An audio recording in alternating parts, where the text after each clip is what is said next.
dabayaaqadii sanadkii taga waxaa telefoon ii soo diray taliyaha amniga dal carabta Afrikaad ah oo aan isku dufcad ahayn markii ay dawladdii Soomaaliyeed Moscow tacliin igu dirtay inkastoo arday wada ahayn haddana markii loo dhiibay ammaanka dalkiisa waxaa dhowr jeer uu jeclaaday inaan ka soo tago dhulka Raafiyadeyn iyo bariga dhexe oo aan baraka ah una soo guuro Afrika barana aan noqdo waan iska diiday duruufo jiray welina jira dartood hase yeeshee 3 jeer wax ka badan ayaan leeliyay saraakiil ugu biirinayay xogaga ammaanka dalkaas bil ka hor ayuu igu marti sooray dalkiisa inkastoo da'da 70aad aan kor u dhaafay albaabka aakhirana aan taaganahay nolosha adduuna aan isaga qashdhacay haddana kama rajabeelin inaan arko madax Soomaaliyeed oo ugu yaraan dhaqan Soomaaliyeed leh kalena garanaya qofka Soomaaliga ah iyo kan aan Soomaaliga ahayn sida ay u kala mudan yihiin taliyaha aan iska diiday inaan magaciisa iyo dalkiisaba idin sheego wuxuu ii dhiibay qoraal ka kooban 5 bog oo laga soo xulay war ay soo tabiyeen saraakiisha wardoonka ee hay'adiisa nuxurku waxa uu ahaa doorashada Soomaaliya iyo sida dawladaha danta kale ay u arkaan dawladaha Itoobiya iyo Kenya waxa ay ka midaysan yihiin warwarka ay ka qabaan in la doorto Maxamed Cabdullaahi Farmaajo sababta ugu weyn waxa ay tahay hamigiisa siyaasadeed waxa ugu horeeya xoogii dalka Soomaaliyeed arrintaasna masaalixda labada dal uma adeegayso sidoo kale shacabka ayaa xoog u taageersan haddii madaxweyne uu noqdana waxaa suuragal ah inuu ka faa'iideysto taageerada shacabka una sahlaysa in dawladdiisu ay bedesho aragtida xoogaga mayalka adag dawladda Imaaraadka waxay ku dadaalaysaa musharaxiinta daarood si Farmaajo looga hor istaago labada xil ee ugu sareysa dalka haddii xukunka uu qabto way adkaanaysaa in Imaaraadka Carabtu gacan ku yeeshaan maamulka ciidanka xoogga dalka Soomaaliyeed sida Masar si loola dagaalamo dhaqdhaqaaqa Ikhwaanul Muslimiin al-Islaax oo dhinaca waxbarashada awood ballaaran ku leh dawladda Masar waxay ku haminaysaa inay yeelato beeraha ku teesan webiga Shabeelle waxaa sacab si ay ka qabtaa isbeddelka dhacaya war laga keenay Qaahirana waxa uu muujinayaa dhaqaalaha Masar in uusan u wanaagsaneyn in Farmaajo uu ku soo baxo doorashada sida awgeedna xukunka askarta ee Masaaridu waxay ka codsanayaan Imaaraadka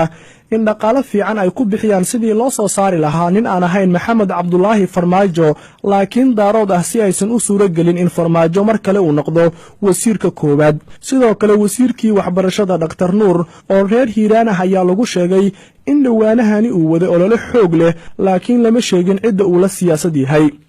fariimaha qaar ayaa lagu sheegay intii uu ahaa wasiirka koowaad 2010kii waxaa ka mid ahaa qorshihiisa in la xakameeyo cuntooyinka la soo dhoofsado lana kobciyo suuqna loo yeelo kuwa dalka laga soo saaro iyadoo la hirgelinayo warshado yaryar oo saamilay Soomaali ah ay leeyihiin haddii qorshahaas uu la yimaado mar kale waxa adkaan doonto rajada ay Masar ka leedahay Hiiraan iyo webiga Shabeelle beeraha ku yaal warqadaas sidoo kale waxaa ku sheegnaa baadiyow oo la sheegay in uu yahay nin ay Imaaraadka si xoogan u diidan yihiin madaxweynaha dhacayana ay isku reer yihiin waxaa sidoo kale la sheegay musharax Jibriil oo ay ku qeexeen inuu yahay mudadarrif cilmaani ah oo loola jeedo cilmaani xag jir ah inkastoo uusan lahayn khibrad uu ku hogaamiyo Soomaaliya haddana waxaa lagu sheegay inuu yahay nin dhalin yar oo ay wasaaradda difaaca Mareykanku leelisay waxaa suuragal ah inuu guuleysto marka lagu qiyaaso qoyska uu ka soo jeedo haddii ay xildhibaanadu u bataan in la rido madaxweynaha haatan jira isla markaana lagu bedelo nin ay isku qabiil yihiin waa ninka ugu dhow ee ku soo bixi kara marka lagu miisaamo qabiil haddii uu soo baxo waxa ay qabaan saraakiisha ammaanka ee Kenya in uu sii kordhayo iska hor imaadka hubeysan ee ku dhisan caqiidada taas oo ragga ammaanka Kenya ay qabaan in kaalin fiican ay ka qaadan karto geedi socodka Kenyaynta Kismaayo taas oo ay rabaan inay dhacdo saraakiisha Kenya 25 sano ee soo socota fariimaha Imaaraadka waxaa xoog loo adeegsaday ereyga faragelinta qaawan ee Turkiga inaan loo ogolaan Soomaaliya iyo ka faa'iideysiga suuqa Soomaaliya kaas oo yareeyay dalabkii Imaaraadka uga imaan jirtay tan iyo intii dawladda Turkigu ay faraha la soo gashay siyaasadda Soomaaliya sidoo kale Turkigu waxa uu kala dhantaalay awoodda iyo midnimada ummadda Carbeed sida awgeed waa in golaha iskaashiga qaliijku si wadajir ah ay u wajahaan khatarta Cusmaaniyiinta cusub fariinta ka timid geeska Afrika oo aan isiri warkaas waa Soomaalida ku xiran Soomaaliya ayaa ku sheegtay Sheekh Shariif Sheekh Axmed inuu yahay ninka nasiibkiisu uu siiyay in mar madaxweyne uu ka noqdo dalkan laakiin aad ayay u adag tahay in mar kale uu helo cid maqasha doorashadana waxaa adag inuu ka soo gudbo wareegga koowaad Maslax Maxamed Siyaad riyadu ku jiray ayuu Shariif Xasanna ku jira doorkan ayaa lagu sheegay fariintan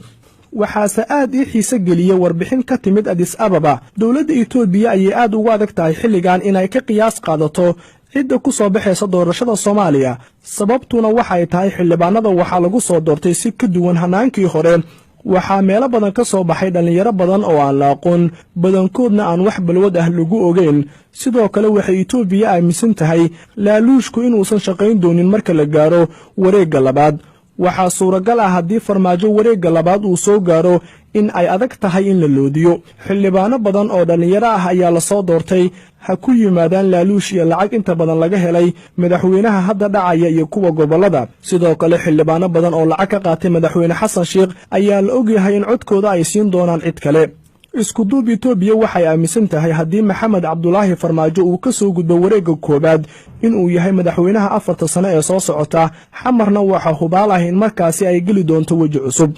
doorashada Hargeysa ka dhaceysa ayaa ku sheegneed warbixintan. sargaal Kenyaan ah ayaa u sheegay wardoonku inay ku farxeen Itoobiyaanka sidii loo galay Jamaal Cali Xuseen oo la aaminsan yahay inuu yahay nin ka dhalin yar ragga haatan baratamaya kana aqoon badan yahay, dhaqaalaha gobolkana wax ka bedeli karo. laakiin waxa uu sargaalka Kenyaanka ah yiri Ciise Masiixi ayaa Faysal Waraabe ku saliday. asagoo hadlaya ayuu yiri ma og tahay Soomaaliya aqoon kama shaqayso ee qabiil ayaa ka shaqeeya. xitaa diintooda Islaamka waxay ka jecel yihiin qabiilkooda. sidaas ayuu yiri sargaalkan oo magaciisa lagu soo koobay Charles, kana mid ahaa ciidamada ammaanka Kenya. waxa uu sheegtay asagoo cabsan inuu ahaa ninka maamulaya guddiga xalinta khilaafaadka markii la dhisay baarlamaanka. waxaa sidoo kale uu sheegay in lacag ay taalo Soomaaliya. ma og tahay in ciidanka Kenya ay magaalooyinka Kismaayo iyo Xamar jidka u dhaxeeya xireen.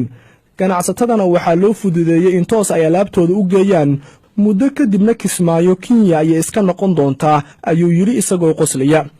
ugu dambeyntii xildhibaanada haatan gacantooda lagu meeriyay masiirkii dalka waxaa saaran waajibaad culus.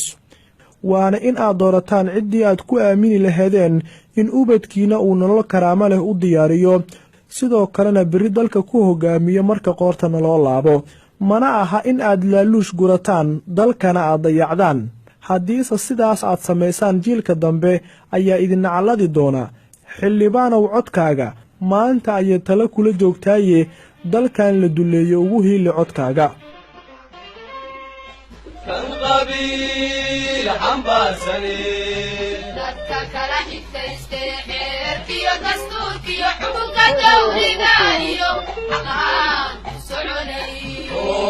هذا الوينا عندك في كلي ومن قرك من أيوه الجبال